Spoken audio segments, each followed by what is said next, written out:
गुरुर्ब्रह्मा गुरुर्विष्णू गुरुर्देवो महेश्वरः गुरु साक्षात् परब्रह्म तस्मै श्री गुरवे नमः। सद्गुरुनाथ महाराज की जय।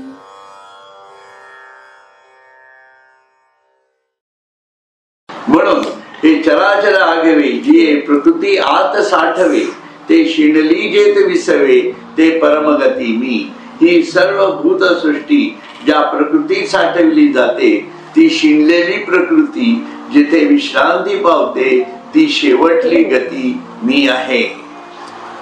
शेवटची गती म्हणजे गती माझ्यापासून सुरू होते। ओंकारही हा गतीतला भाग आहे, ईश्वराच्या पहिला आहे, एवढाच विषय आहे। पण तो ओंकाराच्याही पलीकडे आहे, म्हणून जेथ माया स्पर्शो शकेना ही भूमिका तयार होते याच्यामध्ये। आणि या स्पर्शो शकेनेच्या जाणीवेमधनं जेव्हा ते संपूर्ण ब्रह्मांड कालगतीतनं प्रलयापर्यंत येतं तेव्हा त्याची गती बंद होते, म्हणजे गती तटस्थ होते आणि ती तटस्थ झालेला काल माझ्या जाणीवेमध्ये स्थिर होतो, तो प्रलय। लक्षात घ्या, अशी ती भूमिका घ्यावी लागते। म्हणून शेवटली गती मी आहे आणि जयाचेनी प्रकृती जिये जेणे अधिष्ठिली विश्वविये जो येऊनी प्रकृती ये गुणाते भोगी। आणि ज्याच्यामुळे प्रकृती चेतनाप्रमाणे भासते व ज्याची सत्ता मिळाली असता जी जगाला प्रसवते व जो या प्रकृतीत येऊन त्रिगुणाचा भोग घेतो तो विश्वश्रियेचा भर्ता मी चिगा येत पंडुसुता मी गोसावी समजता त्रैलोक्याचा। तो मी या सृष्टी वैभवाचा पोषण करणारा अर्जुना मीच आहे। मी सर्व ब्रह्मांडाचा स्वामी व नियंता आहे। म्हणून या संपूर्ण प्रकृतीमध्ये जी चेतना दिसते आपल्याला, चेतना जी जाणवते, सर्व चैतन्यमय दिसतं है ना। अगदी झाडं माडं यापासून सर्व जीवसृष्टी जी सतत झोपली असली तरी चेतनेमध्ये असते असं म्हणून पाहिजे असेल तर ती चेतना मी आहे। आणि याचा पोषण करता सृजनत्व पण माझ्याकडनंच होतं आणि हिचा अधिष्ठाता जो आहे तो स्वतः मी आहे असं ते म्हणताय। आकाशे सर्वत्र वसावे वायूने नाव भरी उगे नसावे पावके दहावे वर्षावे जळे पर्वती बैसका न संडावी समुद्री रेखा नो लांडावी पृथ्वीया भूते वाहावी हे आज्ञा माझी। कारण मी स्वामी आहे म्हणजे नुसता स्वामी नाहीये, लक्षात घ्या। स्वामित्व कोणामध्ये असतं? स्वामी कोणाला म्हणतात? जो निर्माणही करू शकतो, जो त्याची वाढही करू शकतो आणि त्याला मर्यादेतही आणू शकतो, तो स्वामी। अमर्यादेत स्वामित्व नाहीये, लक्षात ठेवा। अमर्यादेत स्वामित्व येतं, केव्हा येतं? स्वामित्व म्हणजे तो विश्वस्वरूपच होतो, तो स्वतःच ईश्वर होतो। पण ईश्वर स्वतःच वर्णन इथं सांगतोय की माझी निर्मिती माझ्या मर्यादेतच मी ठेवू शकतो, म्हणून मी स्वामी आहे की नाही। आता तुम्ही आपण म्हणतो माझा श्वास आहे, माझं मन आहे, पण आपण त्याच्यावर स्वामित्व गाजवू शकतो का? तुमच्या श्वासाला, हृदयाला तुम्ही सांगितलं नाही बंद पड आता, पडतं का? तर तुमच्या हातातच नाही येते, स्वामित्व कसला आले आहे की नाही? देव म्हणतो जगायचे इतके दिवस जगा, हा सांगतोय। हा काय चांगले जगला तर ठीक आहे, वाईट जगला तरी जगावं लागणारच आहे। Choice is yours. माझं नाव घ्यायचं असेल तरी चालणार आहे, नाही घेतलं तरी चालणार, पण जगावं लागणार आहे। डिसिजन इज युअर्स, ते स्वातंत्र्य दिलेलं आहे। त्यामुळे हे त्याचं स्वामित्व आहे.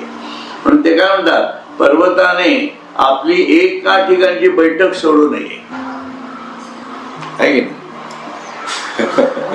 पर्वताने आपली आजही कित्येक वर्ष आपल्या जन्मापासून मरेपर्यंत, पुणे नाशिक जर गेला तुम्ही तो अंगठ्याचा डोंगर दिसणारच आहे, तो त्याची जागा काय बदलत नाही. लक्षात, आपल्या पूर्वजांनी पाहिलेला आहे.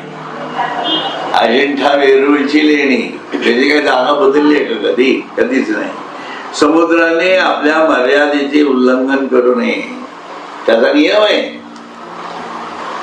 ते समुद्राला वाटतं म्हणून लाटा आल्या किती जोरात येऊ द्या, पण त्याला मागे सरकावं लागतंय. कधीतरी एखाद्या वेळा तमोगुणात जाईल, नाही देव मी मानत नाही, चाल सुटला, सुनामी आली, येऊ देत, जातेच ना, राहिली का? त्याला मर्यादेतच राहावं लागलं आहे की नाही? तसंच आहे.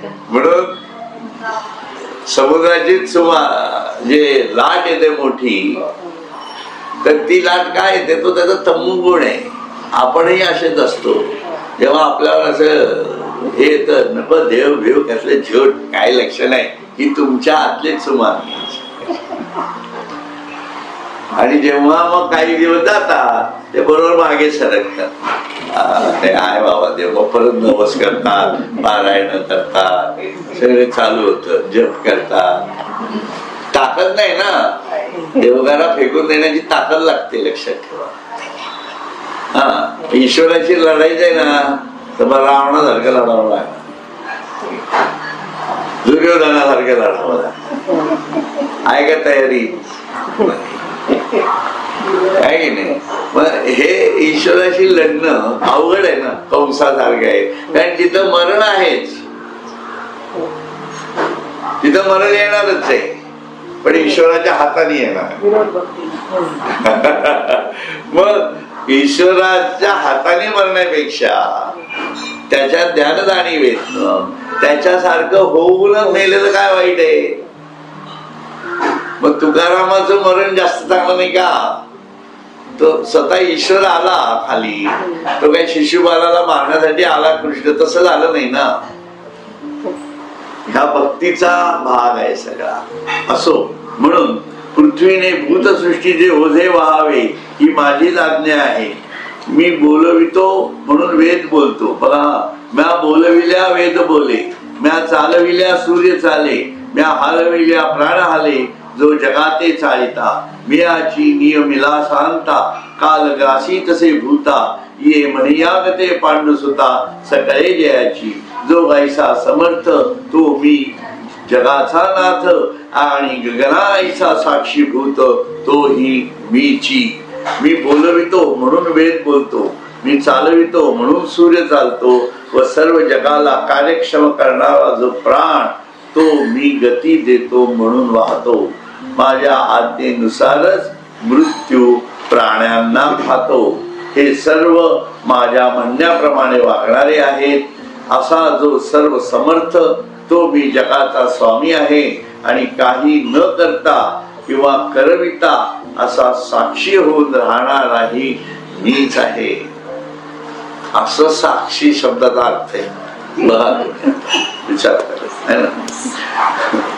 इही नामरूपी आघवा, जो भरला असे पांडवा, आणि नामरूपांचाही ओल्हावा आपणची जो. जैसे जलाचे कल्लोळ आणि कल्लोळी आथी जळ, ऐसे वसवी तसे सकळ तो निवास मी. अर्जुना, या संपूर्ण नामरूपात जो भरला आहे, व जो आपण नामरूपाचा जिव्हाळाही आहे, म्हणजे नामरूपाला जे अस्तित्व आहे ते त्याचीच सत्ता होय.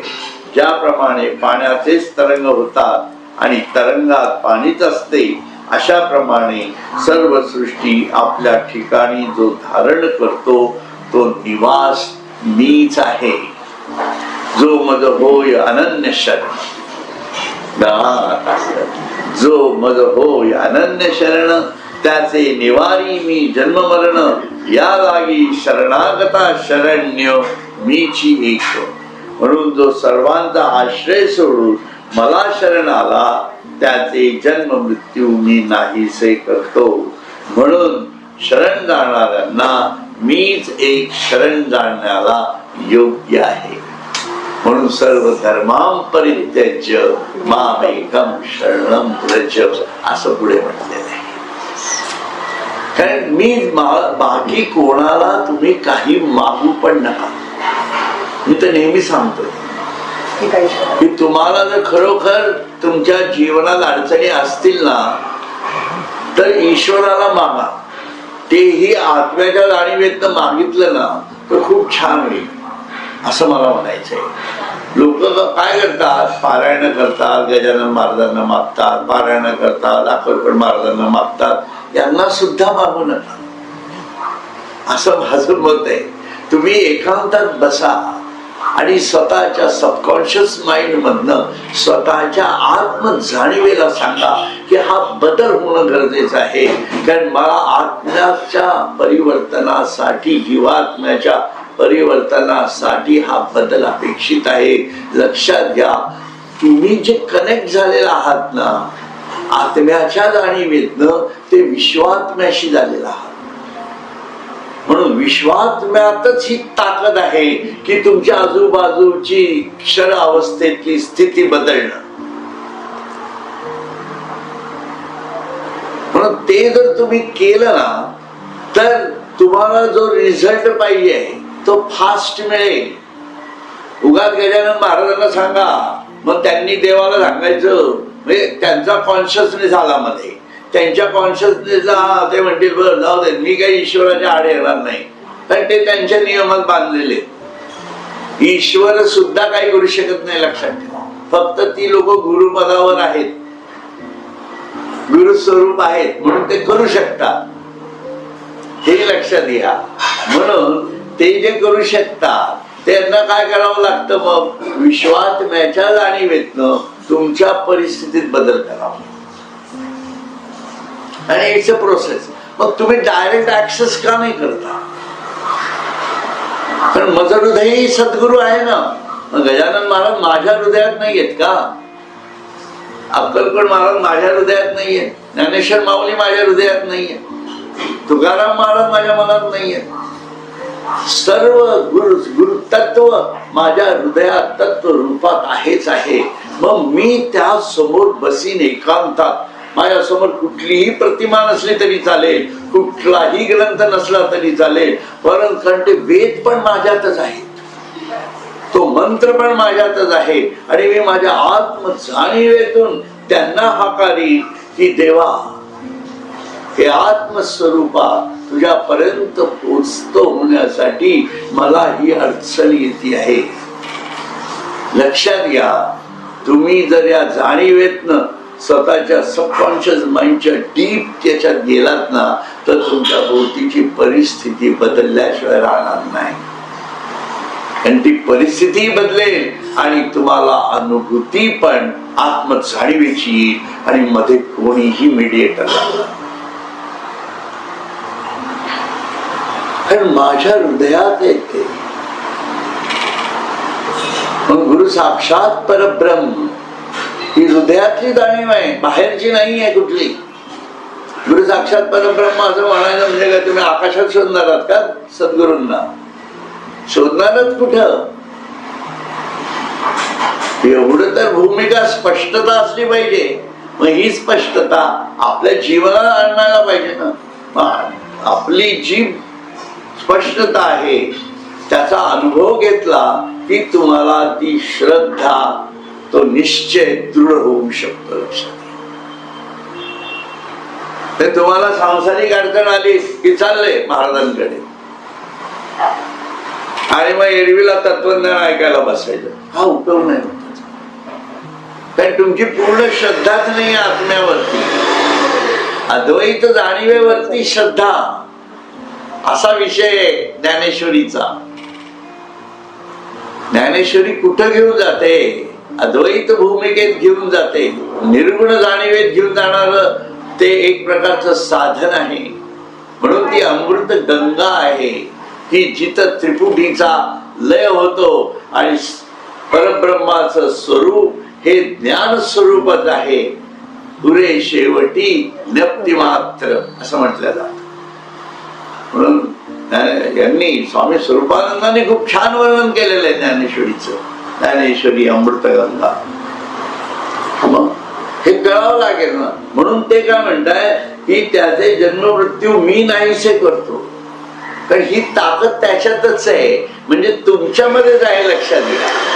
आणि जन्म मृत्यू नाहीसे करतो म्हणजे काय करतो की तो जन्मही देत नाही, मृत्यू तर तुमच्या त्याच्यामध्ये तुम्हाला घेऊन टाकतो.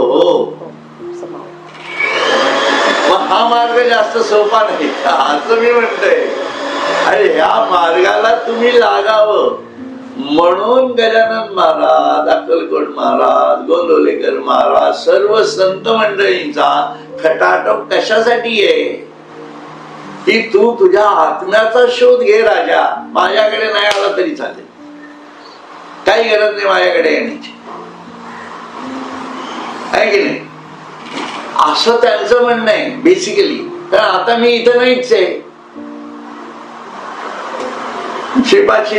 श्रीवल्लभ पुरपूरला आहेत असं वाटतं आपल्याला. माणसाने ठरवलंय ते तिथे आहेत. गिरनारला दत्त महाराज आहेत असं वाटतं तुम्हाला? तुम्हीच विचार करा या गोष्टीचा. कारण स्वतः गुरु गीता सांगतेय की तीर्थक्षेत्री वगैरे मी नाहीच आहे कुठे. आणि मूर्ख लोक जातात. शिवाचे शब्द आहेत, माझे नाहीये ना, एक लक्षात ठेव. मी अजिबात कोणाला काही म्हणत नाही. आता ते काय सांगताय हे तर बघितलं पाहिजे का नको. म्हणून आत्मज्ञान घ्या प्रथम, आत्म्याची ओळख करा आणि मग वाटेल तिथे जा. सर्व खलु इदं ब्रह्म हे आहेच आहे राजा. ही भूमिका ठासली गेली पाहिजे असं माझं. तर ज्ञानेश्वरीचा अभ्यास पूर्ण होणार आहे. नाही तर ज्ञानेश्वरी समजून काय उपयोग होणार नाही. बरं, आत्म जाणीवेत जायला पाहिजे असं एकच ओवी येईल. म्हणून त्याच्याशी अनन्य शरण होणं म्हणजे काय. मी कुठंच न जाणं आणि फक्त त्याच्यापाशी जाणं, याला अनन्य शरण म्हटलं. तुम्ही गावभर हिंडून येणार आणि मग म्हणणार मी अनन्य शरण आहे, याला काही लॉजिक नाहीये, लक्षात ठेवा. म्हणजे बायकांनी सुद्धा तुम्ही जर अध्यात्म करत असाल तर लक्षात घ्या, बाकी कुठल्याही गोष्टी करू नका. सोमवार करू नका, बुधवार करू नका, मंगळवार करू नका, काय कुठले दत्ताचे वार करू नका, का कुठले अजून उपासना करू नका. फक्त ईश्वरच मला हवाय बस. ही अनन्य शरणता आहे. या भूमिकेत यावंच लागणार आहे. हे जर येऊ शकत नसाल तर ते चालू ठेवा, पण त्यासाठी प्रार्थना करा की मला या आत्म्याच्या जाणीवेत जायचंय. मग तो घेऊन जाईल, मग तो घेऊन जाईल. आहे की नाही. अशी भूमिका घ्यावी लागेल. असो जैसा समुद्र मीची एक अनेकपणे वेगळाने प्रकृती गुणे जीत जगाचे प्राणे वर्तत असे. जैसा समुद्र थिल्लर न म्हणता भलतेत बिंबे सविता, तैसा ब्रह्मादी सर्व भूता सुहृदतो मी. म्हणून प्रकृतीच्या वेगवेगळ्या गुणांमुळे अनेकपणाने मीच भासतो व जगाचा प्राण जो मी त्या माझ्यामुळे जिवंत असे राहतात. ज्याप्रमाणे हा समुद्र आहे की डबके आहे याचा विचार न करता कुठेही पाण्यात प्रतिबिंबच घडते, त्याप्रमाणे ब्रह्मादी सर्व भूतांच्या अनादी निरपेक्ष हित करता मीच आहे. ना. म्हणून हे समजून घेणं फार महत्वाचं आहे, लक्षात घ्या. असो मीची गा पांडवा या त्रिभुवनासी ओलावा, सृष्टी क्षय प्रभवा मूळ ते मी, बीज शाखा ते प्रसवे, मग ते रूखपण बीजी सामावे, तैसे संकल्पे होय आगवे, पाठी संकल्पी मिळे. म्हणून अर्जुना या सर्व ब्रह्मांडाचा जिव्हाळा मीच असो. जिव्हाळा म्हटलेला आहे म्हणून त्याचं परमप्रेम स्वरूप, त्याचा जिव्हाळा या ब्रह्मांडात कसा भरलेला आहे हा ओळखावा लागणार आहे ना. या देवी सर्वभूतेषु बुद्धी रूपेण संस्थितः. म्हणजे काय, प्रत्येकाची बुद्धी ही ईश्वरी शक्तीचं केंद्र आहे. ती प्रत्येकास अशा प्रकारे बुद्धीला जाणणं.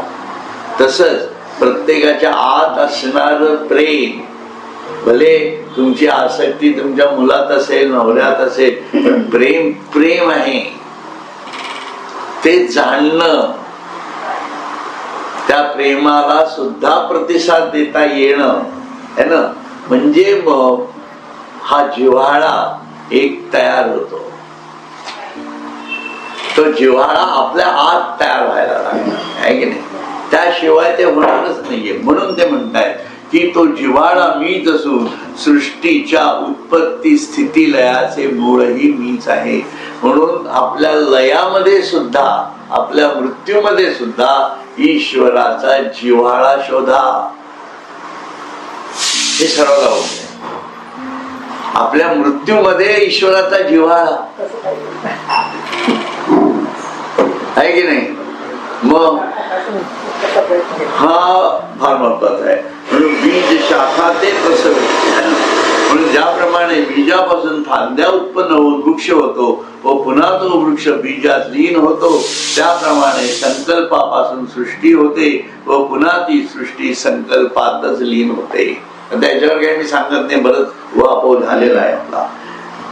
ये नाम रूपे लोटती वर्ण व्यक्ती आटती, जातीचे भेद पिटती जे आकार नाही, ते संकल्प वासना संस्कार मागवते रचावया आकार, जे राहोनी असती अमर ते निधान मी. याप्रमाणे अव्यक्त वासना रूप जो जगाचा बीजभूत संकल्प आहे, तो सृष्टी प्रलयाच्या वेळी जेथे ठेविला जातो ते ठिकाण मीच आहे. म्हणून जगाचा बीजभूत संकल्प तो सृष्टी प्रलयाच्या वेळी जेथे ठेवला जातो. म्हणजे जेव्हा संपूर्ण प्रलय होतो त्यावेळा हे सर्व जीवात्मे एक होतात. या सर्व देवदेवता ज्या आहेत, ज्या प्राणाने बांधून ठेवलेल्या आहेत, तो वायू, तो प्राण त्या सर्वांना एक करतो आणि जिथं ठेवतो ते निधान मी आहे. म्हणजे माझ्यापासूनच ते निर्माण झालं आहे आणि ते माझ्या मध्ये विलीन होत. आणि ती जी विलीन होण्याची जाणीव आहे ती ब्रह्मदेवाची सुषुप्ती असते. ती सुषुप्ती है ना, असं बघावं लागतं. ही सर्व नामरूपे नाहीशी होतात, वर्ण व्यक्तीही राहत नाही, जातीचे भेद तेही नाहीसे होता. व जेव्हा आकार संपूर्ण लुप्त होतो, आकार संपूर्ण लुप्त होतो, तेव्हा पुन्हा सृष्टीची उत्पत्ती करण्याकरता सृष्टीचे कारणरूप संकल्प वासना संस्कार जे ते नाश न पावता राहतात ते निधान मी आहे. कारण मीच हा सर्वांचा निर्माता आहे. याच्यातनं पुढची ओवी आपण घेऊयात. तपाम्यहम अहम वर्षम निगृह्णाम्य सुजामी च अमृतम चैव मृत्युश्च सच्चा अहम अर्जुन. असं म्हणतात. अर्जुना, मी सूर्य होऊन तापतो, त्यामुळे उष्णता किरणांच्या रूपाने उत्पन्न होते. त्या उष्णतेमुळे मी पाणी शोषून घेतो व पुन्हा पाण्याचा वर्षाव करतो. अमरत्व, मृत्यू, सत असत, कार्य कारण या रूपानेही मीच असतो. हे संपूर्ण वर्णन जे आहे ना, हे चतुश्लोकी भागवतातलं श्रीकृष्णाने परत प्रतिपादन केलेलं आहे.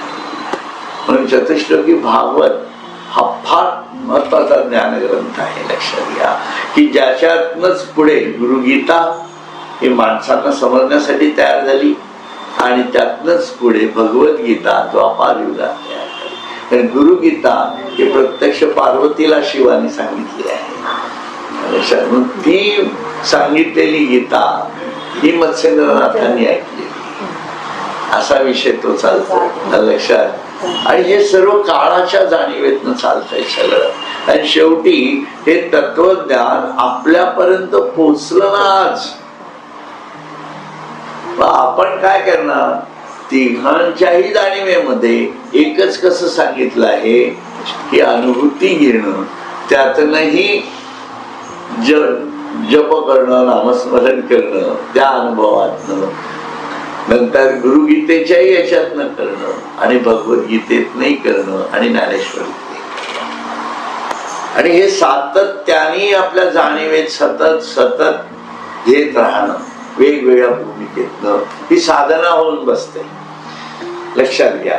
म्हणून हे मनन चिंतन याच्यातनं तो निधिध्यास तयार झालेला असतो. लक्षात. त्यासाठी हा अभ्यास करावा लागतो. म्हणून ते काय म्हणताय, मी सूर्याचे वेशे तपे तैहे शोषे, पाठी इंद्र होनी वर्षे तै पुढती भरे, अग्नी काष्ठे खाये ते काष्ठची अग्नी होये, तैसे मरते मारते पाहे स्वरूप माझे.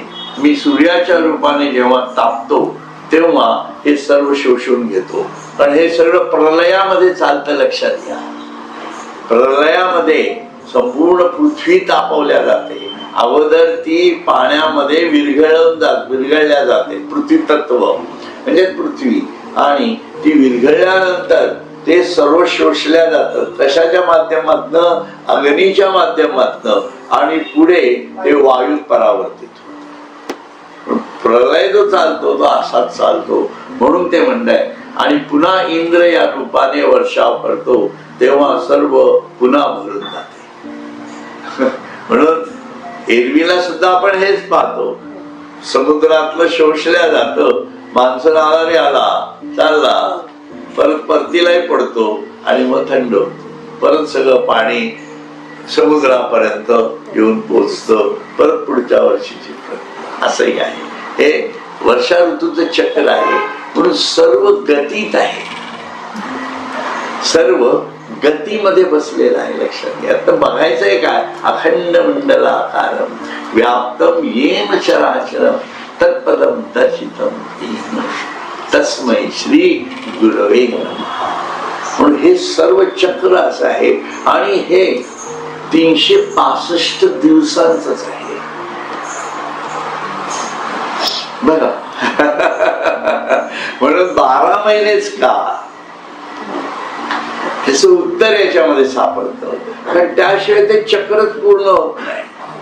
तुम्ही म्हणाल वर्ष 8 महिन्याचं का नाही, 9 महिन्याचं का नाही, 12 महिन्याचंच का? कारण ते 365 दिवस आहेत, आणि 365 दिवस इंग्रजी याच्याप्रमाणे त्यांनी 30-31 करत हे केलेले आहे. लक्षात. आपल्याकडे सगळे 15 दिवसाची मांडणी आहे की नाही. परंतु आता जो विषय आहे तो 12 महिन्याचाच का, अशा दृष्टीने पाहिलं तरी तेच आहे. म्हणून हे सर्ग भ्रमण पृथ्वीचं स्वतःभोवतीचं 24 तासात. याचे ऋतू सुद्धा बरोबर वर्षानंतरच पावसाळा येणार. तुम्ही म्हणाल मध्येच का आला पावसा, तो लोकल असेल काहीतरी. ओके, उन्हाळ्यात पडत नाही असं मला म्हणायचं नाहीये, पण तो लोकल असतो. तो का पावसाळ्याचा सीझन नसतो. Season is season. लक्षात घ्या. असो. म्हणून ज्याप्रमाणे अग्नीने लाकूड जाळले की लाकूडच अग्नी होते, त्याप्रमाणे मरणारा मारणारा ही दोन्हीही माझी रूपे आहे. बरोबर. या लागी मृत्यूच्या भागी जे जे तेही पै रूप माझे, आणि न मरते तो सहजे मीची आहे. आता बहु बोलोनी सांगावे, ते एके हेळा घेपा आघावे, तरी सतासतही जाणावे मीची पैगा. म्हणून जे जे मृत्यूने ग्रासले आहे ते मीच आहे. म्हणून जे नष्ट होणार आहे, म्हणून जे जे क्षर स्वरूप आहे ते माझ्याकडनं निर्माण झाले. लक्षात घ्या. असं ते म्हणताय. मीच आहे. आणि न मरणारे म्हणजे जे अविनाशी आहे ते तर स्वभावतः मीच आहे. स्वभावतः माझा स्वभावच आहे, अविनाशी आहे. बरोबर. आता विस्ताराने जे सांगायचे ते एकदाच सांगतो. जेवढे काही सत असत म्हणजे आहे नाही म्हटले जाते, किंवा व्यक्त अव्यक्त आहे, आता अविनाशी व विनाशी आहे, ते सर्व मीच आहे. बस हे मी शेवटचं तुला आता सांगतोय. म्हणून या ब्रह्मांडामध्ये माझ्या व्यक्ततेशिवाय आणि माझ्या शिवाय काही नाहीच आहे. आणि हा अनुभव सातत्याने तू घेत राहा. मी ब्रह्म, आणि हा तू स्वतः ब्रह्म झाल्याशिवाय तुला येणारच.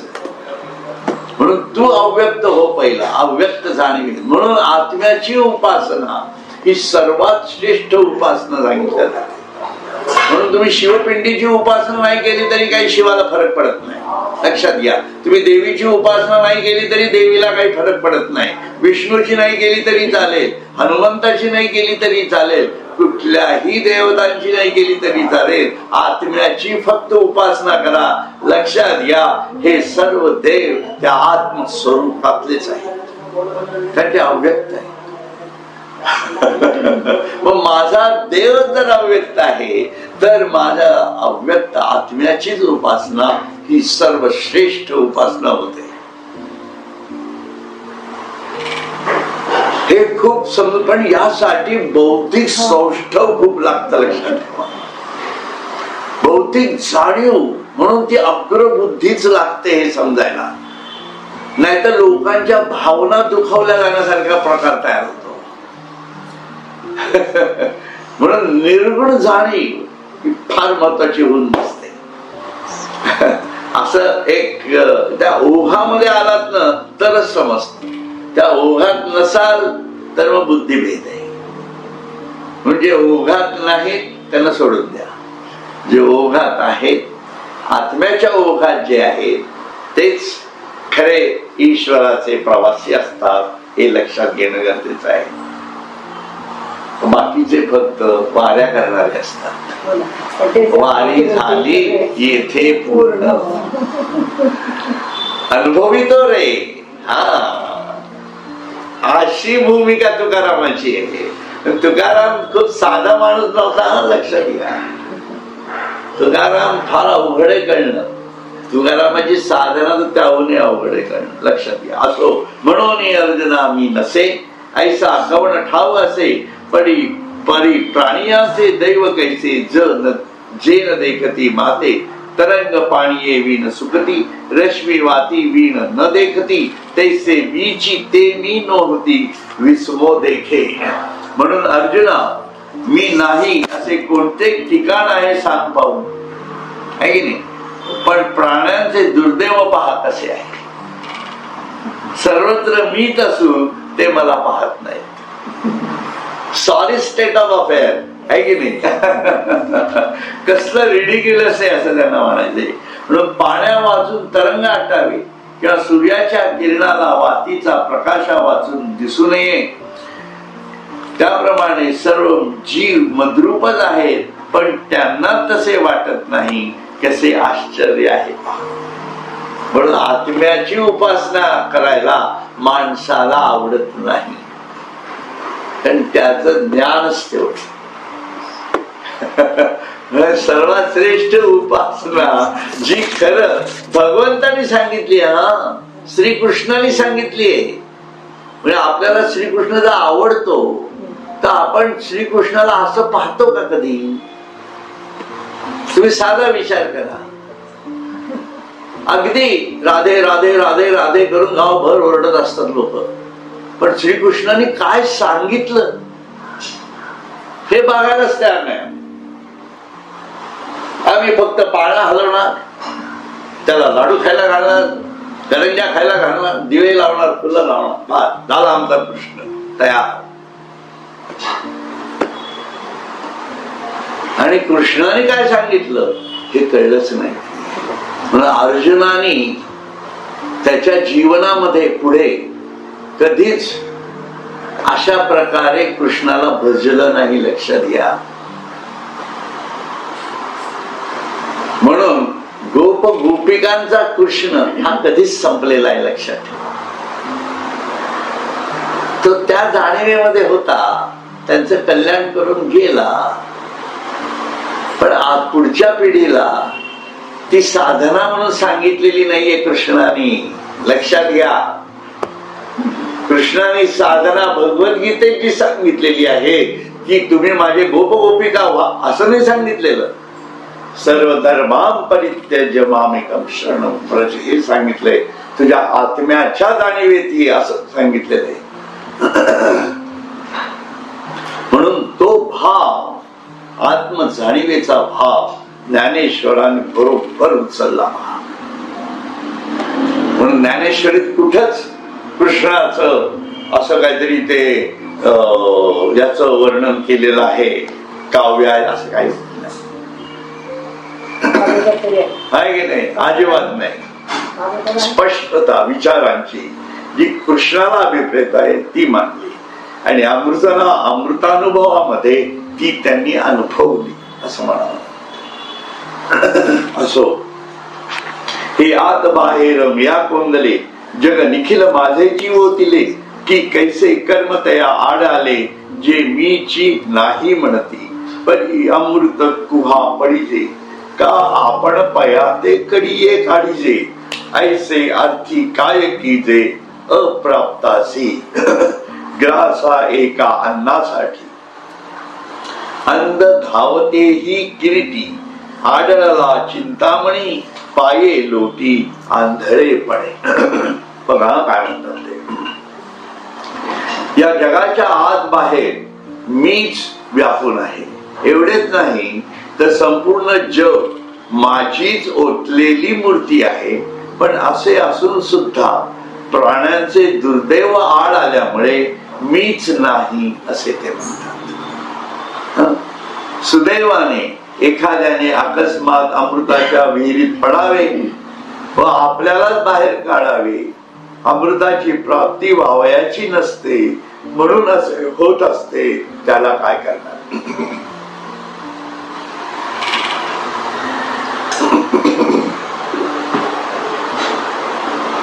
आता इथे काय सांगतायत बघा, खूप महत्वाचं आहे.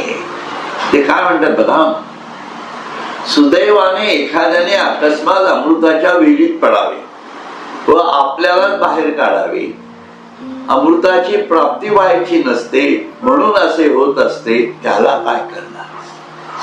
हा ज्ञानेश्वर महाराजांचा अनुभव आहे बघा. हे कृष्णाने नाही सांगितलं. कारण ज्ञानेश्वरा आपण म्हणतो ज्ञानेश्वरांनी जीवन त्यांचं काही मांडलेलं नाहीये. खरंच येते काही खोटंही असं नाही. परंतु एक अस्पष्ट भूमिका याच्यामध्ये दिसते की त्यांच्या जाणीवेमध्ये, त्यांच्या सत्संगामध्ये, त्यांच्या भूमिकेमध्ये त्या काळातले बरेच लोक येऊन गेलेले असणार आहेत. लक्षात त्यांना ते अमृतात ते पडले. लक्षात घ्या, पण पडले. परंतु ते अमृत आहे हे कळलंच नाही. त्याला मी काय करणार? आलं का लक्षात? त्यामुळे संतांना ओळखणं खूप आवडलं जातं. हा प्रत्येक काळातलाच महिमा आहे म्हणा, काळातली गोष्ट आहे. प्रत्येक संतांच्या, आता गजानन महाराजांच्या भेटायला किती लोक येऊन गेले असतील, त्या खूप लोक येऊन गेले असतील. अगदी मागून त्यांच्या मागण्या परवडल्या असतील. अगदी भाऊ कवरासाठी थांबले, सगळं केलं. पण भाऊ कवर आत्मज्ञानी झाला असं कुठं लिहिलंय का? मग याचा अर्थ काय झाला? अमृतात पडला तरीही अमृत कळलंच नाही. संतांच्या कृपेमध्ये सुद्धा असं असतं, लक्षात ठेवा. कारण याच्यामध्ये हा ज्याचा त्याचा विषय आहे. तुम्ही कशाने पिडलेला आहात? कारण जिव्हाळा तर सर्वत्रच आहे. तुम्ही त्यांच्या जवळ आलात तर जिव्हाळ्याने ते तुमच्यासाठी करणार आहेतच. का नाही करणार? तो त्यांचा स्थायी भाव आहे. पण याचा अर्थ तुम्ही आत्मज्ञानी व्हाल असा आहे का? ज्याचा त्याचा. भास्कर झाला का? भास्करांनी सांगितलं की माझं नका आयुष्याचे वाढू, आता मला सगळं, म्हणजे भास्कर मग झालंय म्हणायचं का? काय भास्कर, भास्कराचं झालं, पण त्याचा मरण काय जवळ आला होता आणि ते म्हणाले की नाही मला काही वाचू नका, तुम्ही मला हाताशी धरा, असा भास्कराचा विषय होता. आहे की नाही. आता त्यामुळे त्यांनी त्याला सांगितलं 2 महिने राहिले तुझे तू कर. मग त्यांनी महाराजांना सोडलंच नाही ना. शेवटी बसले ना वेळ आल्याबरोबर. ते काय म्हणाल नाही ना थोडं वाढून द्यावं थोडं वाढून. कारण गजानन महाराजांकडे अशी लोक आलेली आहेत की माझ्या पोराला वाचवा, मला हे करा, माझं ते करा, आलेले आहेत की लोक.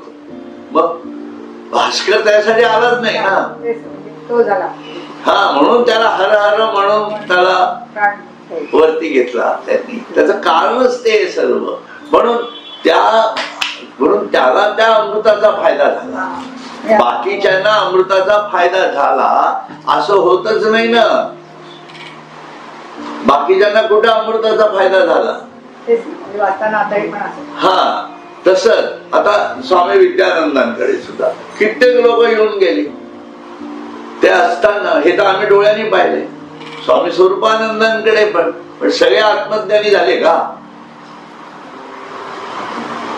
अनुग्रह झाले, भक्ती खूप आहे, चांगलं आहे, सेवा करू इच्छितात. मग सेवा कुठल्या फुलांच्या माळा करण्यात इंटरेस्ट असतो. काही लोकांना ज्ञानेश्वरीचा अभ्यास करत बसण्यात इंटरेस्ट असतो. काही लोकांना पावसला जाऊन येण्यात खूप इंटरेस्ट असतो. म्हणजे गुरुस्थान चुकीचं आहे असं काही नाही. पण यांनी जाणतेने गुरु समजले नाही असा त्याचा अर्थ होतो. हे दुर्दैव आहे.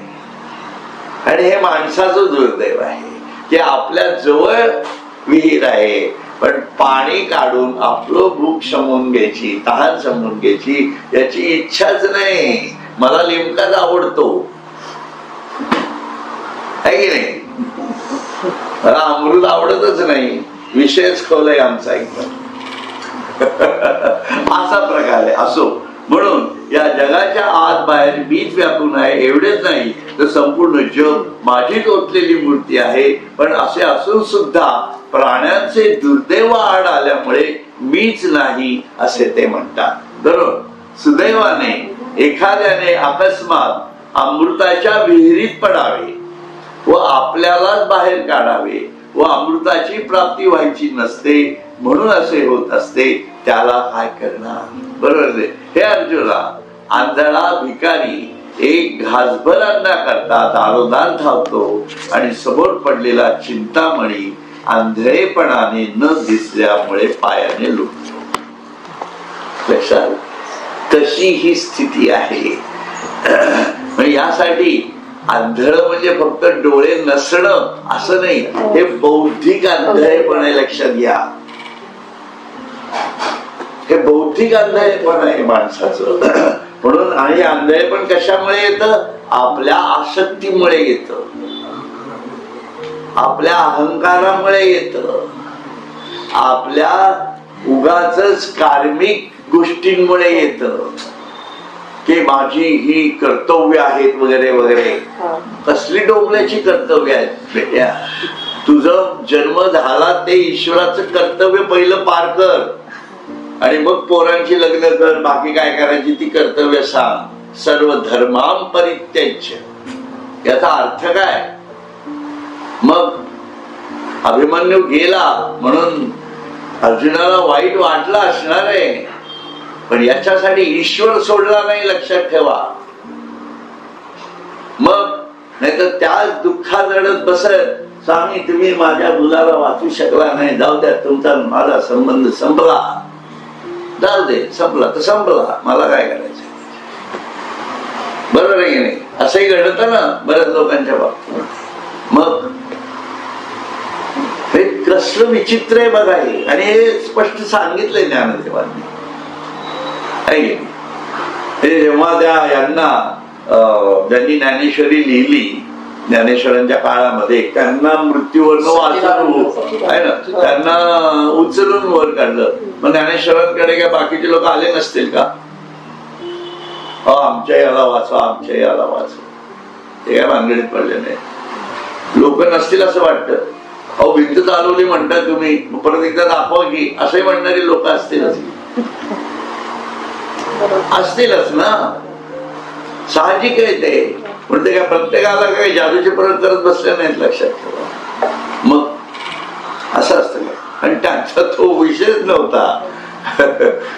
लक्षात. त्याप्रमाणे ज्यांना यथार्थ ज्ञान नाही तैसे ज्ञान जे सांडून जाई ते ऐसी हे दशा आहे. म्हणून तिजे ते केले नव्हे ज्ञाने विन आंधळे या गरुडाचे पंख आहाती ते कवणा उपेगा जाती तैसे सत्कर्माचे उपखेत हाती ज्ञाने विन. त्याप्रमाणे ज्यांना यथार्थ ज्ञान नाही त्यांची अशीच दशा होते. म्हणून जीवाकडून ज्ञान नसताना जे केले जाते ते योग्य केले जात नाही. म्हणून माणसाकडनं जे चुका होतात त्या चुका केवळ ज्ञान नाही म्हणून होतात. कारण चूक होणं ही शेवटची स्टेज आहे.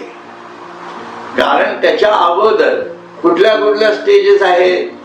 आपल्या मनाचं ज्ञान नाही, आपल्या बुद्धीचं ज्ञान नाही, आपल्या स्वरूपाचं ज्ञान नाही, आपल्या विश्वरूपाचं ज्ञान नाही, आपण जन्माला का आलं याचं ज्ञान नाही, आपल्या आत आत्मा आहे याचं ज्ञान नाही. या सर्व ज्ञान नसल्याची गोळाबिरीज त्याच्या कर्मात दिसते. म्हणून अज्ञान हे 7 प्रकारचं ज्ञान आहे की माझंच मला कळत नाही मी कसं वागायचं. मग जसं गुरु सांगतोय तसं वाग. कारण गुरुला ज्ञान आहे ना. म्हणून ज्ञानेश्वर माऊलींना ज्ञान आहे. म्हणून त्यांच्या ज्ञानेश्वरीत काय लिहिलं आहे त्याप्रमाणे जीवन घडवा एवढंच ते म्हणताय. म्हणून आंधळ्या गरुडाला पंख असले तरी त्याला त्याचा काय उपयोग होणार. त्याप्रमाणे ज्ञाना वाचून सत्कर्माचे श्रम व्यर्थ जातात. विषय परत तिथंच येतो. ज्याला आपण सत्कर्म म्हणतो, दया दाखवणं, भूत दया मोठा शब्द आहे, दान देणे मोठा शब्द आहे, समाज सेवा अधिक मोठा शब्द आहे. पण हे सर्व अज्ञानातनं घडतं. कारण पंख आहेत पण डोळेच नाही. असा पक्षी होऊन जगण्यात काही अर्थ आहे का तुम्हीच विचार करा. त्यामुळे हा अत्यंत महत्वाचा असा संदेश ज्ञानेश्वरीतनं घेणं अत्यंत गरजेचं आहे. आणि ही ज्ञान जाणीवच आपल्याला ईश्वरापर्यंत पोचती करू शकते. हरिओम तत्सत. हरिओम तत्सत.